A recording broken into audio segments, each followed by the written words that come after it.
Hi, I'm Alex. I'm Justin. Welcome to the Brother Side Podcast. Justin, I got to tell you, man, it's hot as shit outside. And It's ridiculous. That got me thinking. A few years ago, you were talking about coming out with a clothing line called Swalls and Swats. Swalls and Swats clothing line. So, It's kind of self-explanatory a little bit. So, go ahead. Tell us it about requires heat like we've had this last week. You know, it's been mid to upper 90s every day for as long as I can remember now. And it was Aaron and I started it when we had a similar heat wave. This is like when we first started dating, you know, when we actually like talking to each other. Right. And and so, you know, we were walking around, I think we were walking around a lake or something, and I just remember like everything being real sticky. And Everything? Like, yeah, you can From imagine. under? Yeah. And so I was like, man, we need to start a clothing line that allows things to breathe a little better. And this is before all of like the moisture wicking clothes that were out there. Sure. And so I was like, man, what would we call it? And you know, first thing I was thinking, we're combining sweaty to balls. To balls and ass. Right. And so Swalls and Swass, and you know, the train just got rolling with Right. Swalls and Swass. And we were talking about where we would set it up and what kind of storefront we would need, and we talked about putting it like right next to Victoria's Secret. Like you have the undergarments like side by side, one sexy and one for sweaty. Do you think this would be like a white trash thing? Yeah, This seems more like a Walmart purchase. It would. Well, we'd want to capture all the markets. Right. Yeah. We'd be, you know, our classier line next to Victoria's Secret, not so classy, maybe in a Walmart. But either way, it's meant for everybody because everybody has to deal with Swalls and Swass. So, Oh, man. So you're going to have a moisture wicking component to this? Or well, it's just yeah, breathing? it'd be super high tech. It would have to be. Yeah. I mean, because we would want it to work, right? Like it would have Man. to actually work. I don't know. When it's this hot, I almost need like a diaper. Like there's so much going on So under much there. moisture. There's actual dripping going on. Well, yeah. I mean, we were out on the golf course the other week.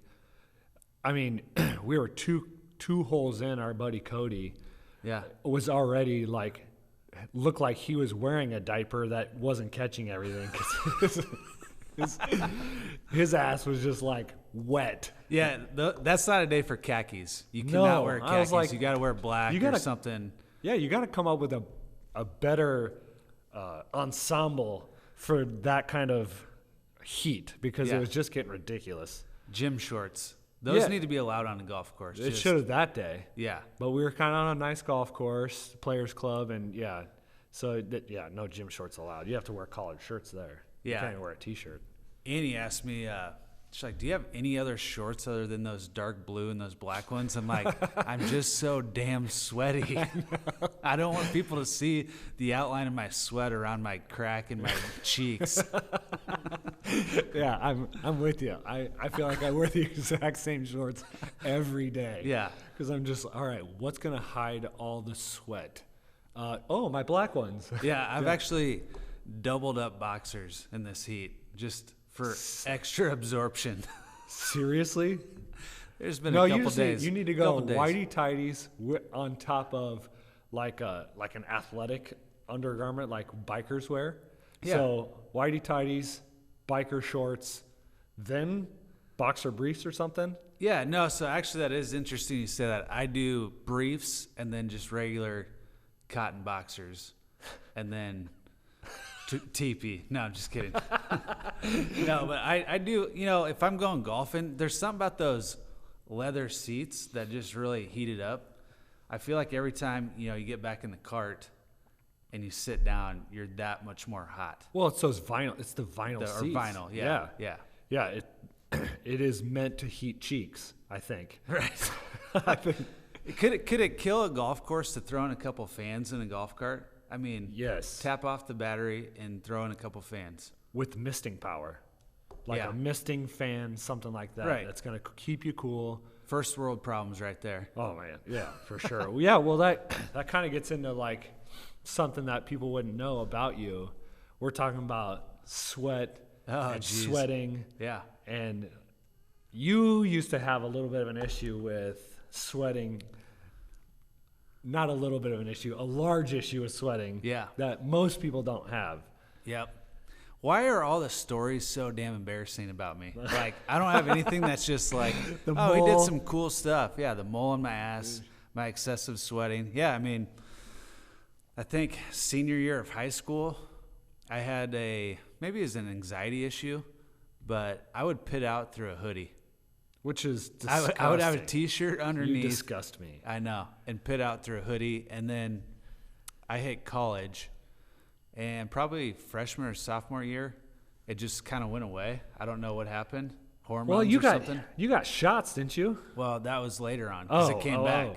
It came back with the full fury? vengeance, man. Yeah, so like 3 years ago. Do you have super hairy pits? No, they're not hairy anymore at all.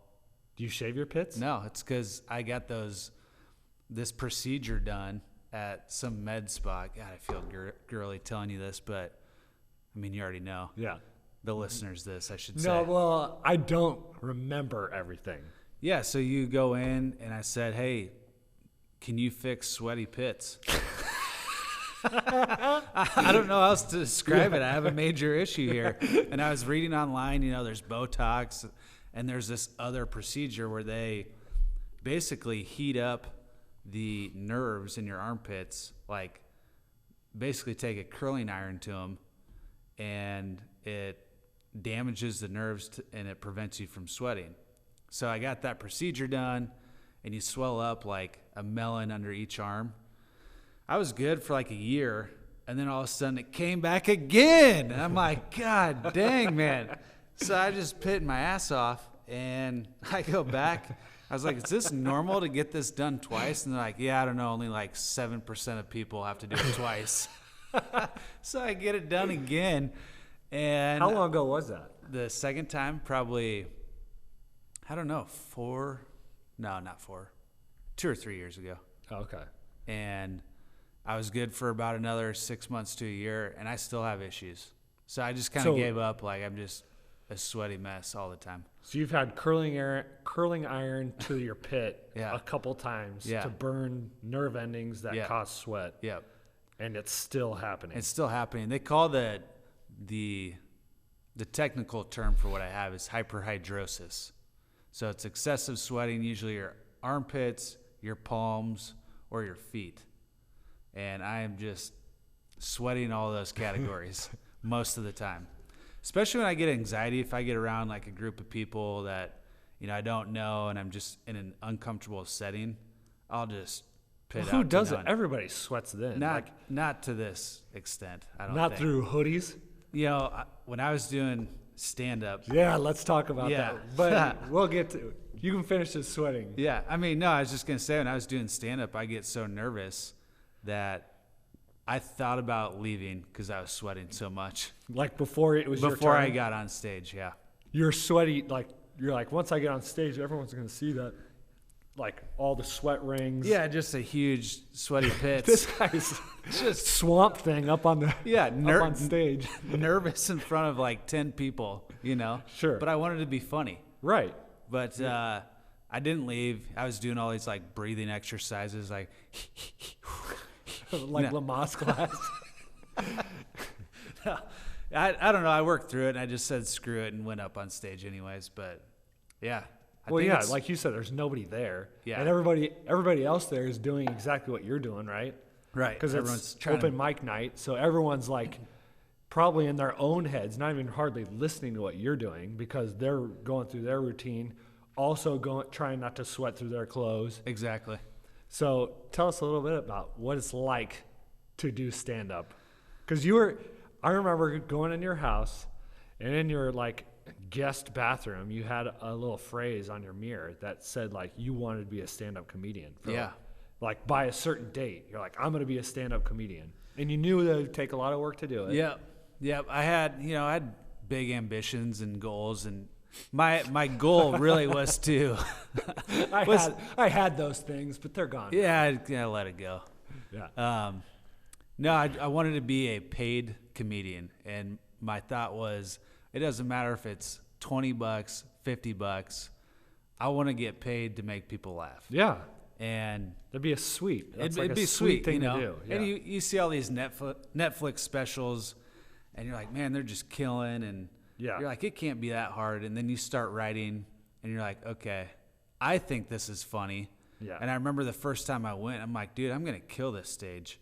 Yeah. And then I got My up there. material is legit. Legit as hell. Yeah. And then I get up there, and nobody laughs. And I'm like, damn, that is a humbling experience, dude. How many people were in the room? Do you remember? Like, Typically, there's like 20 to 30. okay, and it was crickets. Yeah, I mean, Did you have like some trapper keeper, like yeah. like middle school trapper keeper jokes? Yeah, all you fellas know what we're talking about when you use the trapper keeper to hide some puberty happening. moments from happening. Yeah. Like this swing moment. Yeah. Yeah. No, I had some laughs. It's not like it was crickets the entire time. Right. But I definitely thought the room would be belly laughing the entire time, and they were not. So I was just like really taken back the first time, and it was tough, but I kept at it. I probably went up on stage, I don't know, 10 times. 10 That's it. times? Yeah. I never saw one. I'm Yeah. a bad Way to brother. support your family, dude. Well, for a while there, I would say at least the first 5, you didn't want anybody there.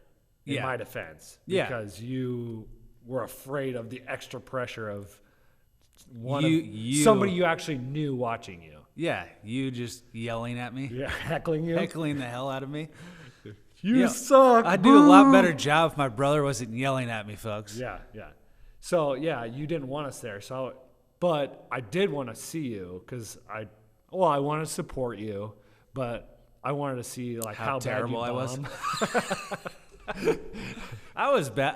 I mean, I wasn't the worst. There's definitely worse. Like some people just, walked in from the street and just jumped up there without even rehearsing or having a clue of what they were going to talk about. And you're like, man, You get can't off be the- successful get that off. way. Yeah. 'Cause especially if you've had a couple drinks and you think that you're funny, but you're not. Yeah. Yeah, I think of it more like the preparation phase. Like I think of Seinfeld where Jerry, like there's an episode like in the middle of the night, he kind of like wakes up and writes his joke down on his nightstand. Yeah. And then like goes back to sleep. Like I think it kind of that way. Where like you never know when a funny moment might come. Right. But then you have to record it. Otherwise, you can't. It'd be hard to like just sit down and think, what's funny? Like that. That's not gonna What work. are people going to laugh Yeah. about? And I didn't want to get into dick jokes because that's so cliche. Everybody can do a dick joke, Yeah, and so I really tried to stay away from that. And it's hard to be original. Yeah. It's hard to be original Yeah. that way. And there are people that certainly did that. I was just like, here's another dick joke. I mean, it just Right. loses its luster. Right. And there's only, if you think about it, there's only like a certain percentage of people that will laugh at that. There's a lot of people that really don't find those funny. Yeah. Our humor, like if This it was is a bunch, great. if there was a bunch of us's in the audience, we'd be Us's. laughing. We'd be laughing our heads off. We would. Because we're so childish. But you can't count on everybody in the audience being like us, which thank goodness. Super immature. Yeah, you're right. I mean, there's a lot of dick jokes, but yeah, man, it was a good experience. But I thought to myself one day, I'm like, what am I doing?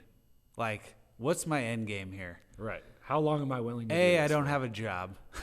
My Stand-up comedy is not the way to go. Right. Employment's rough. Well, just think of it this way. You guys are starting a family and, to be successful, like legitimately, you have Yeah. to travel like constantly. Right. And you're working at night.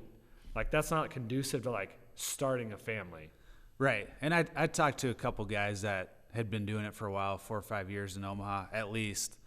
And, they're getting gigs in Kansas City, Des Moines. So they're traveling and, they're not making tons of money. And I didn't see it as like a money pit anyways. But I was just like, man, I don't want to drive to Des Moines for like $100. You know what I mean? Is that what they make? Is that what comedians make? I think, Like- some of these opening shows, it's like $100, $200. You can't even hardly cover your hotel room. I know. Like, it's a grind.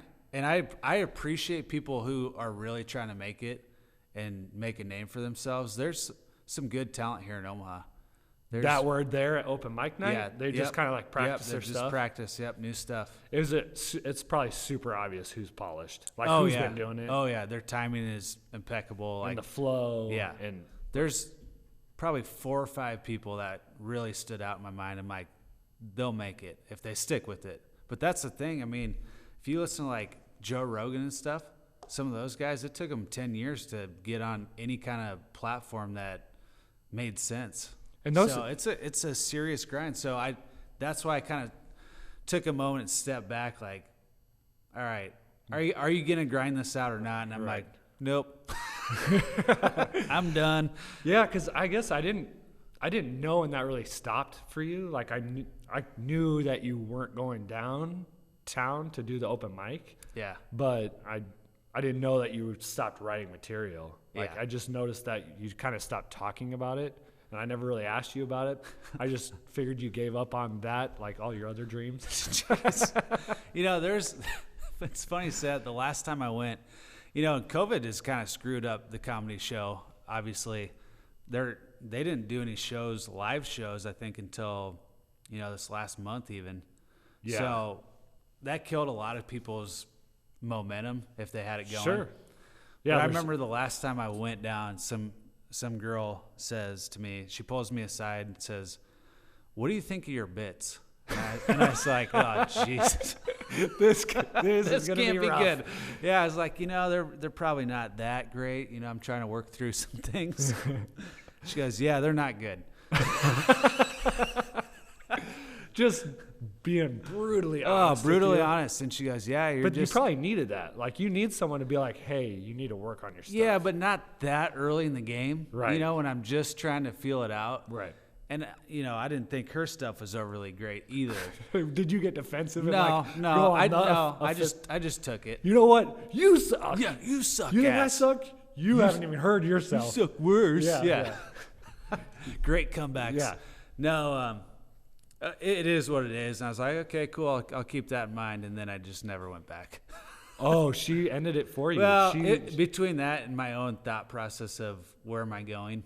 Yeah. You know, because the open mics don't even start till, I think it was like 9 o'clock. And there's a pecking order. Like, if you've been around town and you've been doing it for a while, you're usually in the top. Seniority. Seniority Seniority matters. It makes sense. Yeah, they earned it. I had no seniority. So I would get on at like 10:30, 11. There'd be like crickets and 5 other people there. You know what I mean? Because people, after they do their bit, would peace out. Yeah. You know, it's like, oh, I did mine. See ya. See you later. But, yeah, I don't know. It was fun. I'm glad I tried it. I can check it off a bucket list and say, hey, I tried comedy and failed. But well, yeah, I would say that, well, and I've heard other comedians say this too. It's not like my original thought, but I have none. You have no original thoughts. I have none, zero original thoughts usually. But it's like the ultimate form of vulnerability. Like making yourself that vulnerable, you know, trying to get people to laugh. Like, up on stage, it's already hard to like public speak. Yeah. And now you're trying to get people to laugh on top of that. Like, it's so vulnerable. Like, for us right now, we hope that when people are listening, they laugh. Right. But there's zero pressure on us right now to do that. Like, if they laugh or don't laugh, we're not going to know. If they don't laugh, they don't have a soul. No, yeah, they just don't anyways. have a sense of humor. They can unsubscribe now. But if there's 20 people in this room, right, you know, it'd be a lot more pressure when nobody's laughing. Yeah. Like, think about our show sucks. Yeah, we are horrible. What are we doing here? But that's the beauty of what we're doing now versus someone on stage. And that's why, like, getting over your own ego. Did I say ego? Ego. Yeah, ego. Getting over your own ego and making yourself vulnerable takes a lot of freaking courage. So I applaud you for that, because I know that I could not do that. Like, yeah, it's really, it's an eye-opening experience. And like you said, you got to be vulnerable. And from that experience, I will say my public speaking has probably gotten better, and just my confidence level in a room with people that I don't know, because I'm like, man, I experienced the utmost humility on stage when nobody was laughing, when they were supposed to be laughing. Right. So that pressure when I walk into a networking event isn't there. Like, I'm like, okay, whatever. All I have to do is make conversation. This is easy. Compared to what I went through. Yeah. So you haven't seen what I've seen.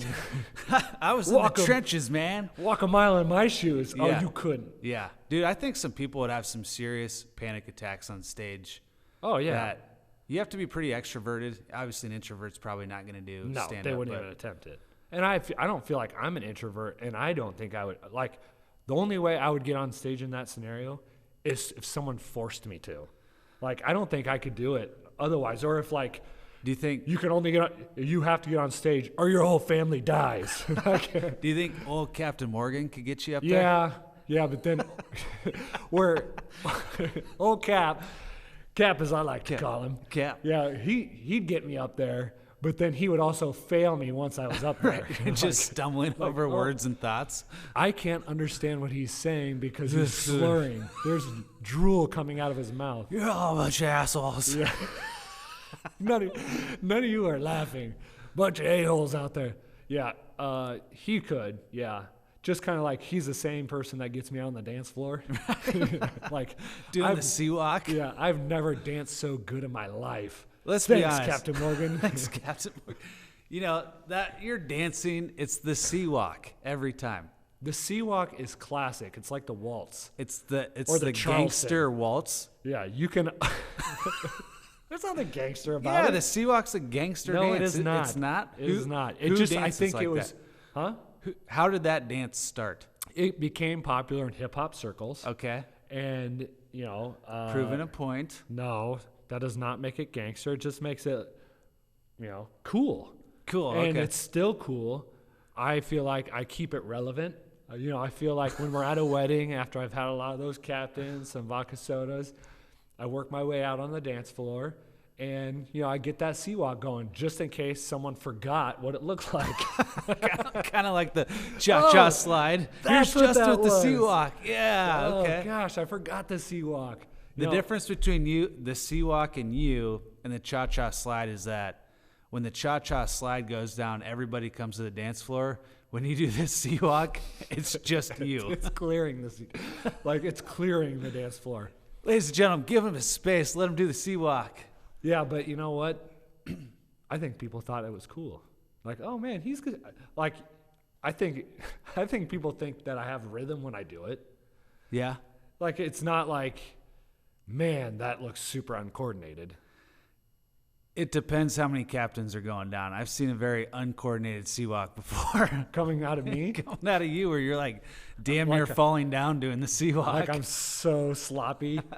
Like who gave that guy another drink? He needs to be cut off. Yeah, I've seen it at maybe a wedding or two. I've also seen you sea walk at weddings too. So it's not like it's damn good. I'm not alone.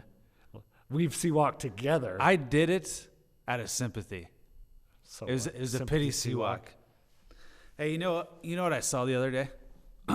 This was yesterday. I saw a meme from Macaulay Culkin, or a tweet. He said, "Hey guys, you want to feel old? I'm 40. You're welcome." Oh. How ridiculous is that? I know that's completely random. He was speaking to our age group. Yeah. Yeah. How's that guy 40? I'm to almost turn 37 here soon. I'm almost 40. Yeah. So it's not like we're all getting old, but yeah, that does make me feel old. Doesn't it? Because I think of him and I as probably similar ages. Because when he was running from the robbers in Home Alone, you know, You were running from mom and dad? Well, I was pretending that I could set up this super elaborate system to get robbers to go away from my house as a 7-year-old. Yeah. So unrealistic. So unrealistic. But There's a count like how many times those guys would have died through Oh all my those stunts. gosh. It was like 13 times throughout that movie. just like I was thinking like the paint can, like Yeah. a full swinging paint can to the face from a second floor. Second floor, that would have ended it. Yeah.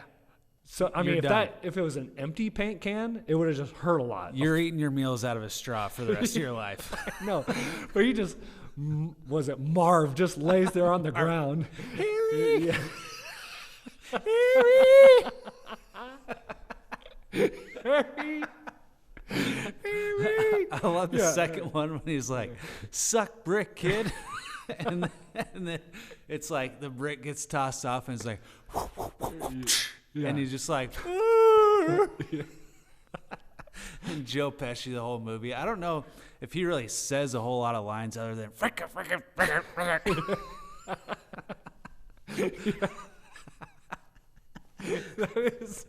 that was part of the audition. It was just him having to do that. All right, give us your best fricka, fricka, fricka, fricka.